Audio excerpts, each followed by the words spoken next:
হ্যাঁ হ্যাঁ ঠিক আছে ঠিক আছে, ও কোনো টেনশন নিস না ভাই, আমি থাকতে তো সমস্ত কাজ হয়ে যাবে, ঠিক আছে? তুই একদম টেনশন নিস না, ঠিক আছে? আমি এখন রাখ, তোর সাথে পরে কথা বলবো, ঠিক আছে? রাখ। আরে এটা আবার কোন মেয়ের ছবি? পয়সা, কি সুন্দর মেয়েটা দেখতে, চোখ দুটো টানা টানা, পয়সা কি সুন্দর দেখতে। তাহলে বোধহয় মা বোধহয় এই ছবিটা এখানে বোধহয় দেখেছে নাকি, আমারই বোধহয় বিয়ের জন্য। পয়সা কি সুন্দর, তাহলে ঝটপট রেডি হয়ে যাই, আর এই বিয়ের জন্য আমি রাজি হয়ে যাই, ঠিক আছে? তো চলো তাহলে।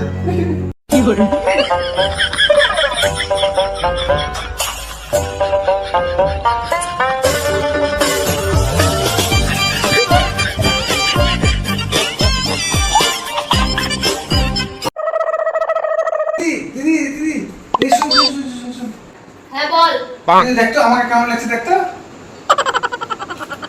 ভালোই লাগছে। কেন কেন রে? আরে শুন, মা যে টেবিলের উপরে যে মেয়েটা ছবি রেখেছিল, ছবিটা দেখে আমার হেভি পছন্দ হয়েছে, বুঝলি? তো মাকে বলে দিবি আমি বিয়ে থেকে রাজি হয়ে গেছি। কোন ছবির কথা বলছিস তুই? আরে পাগল, এই ছবির কথা বলছি আমি।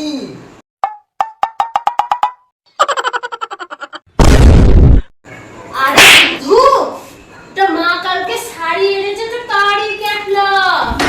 শাড়ির ক্যাটলগ থেকে বিয়ে করবি?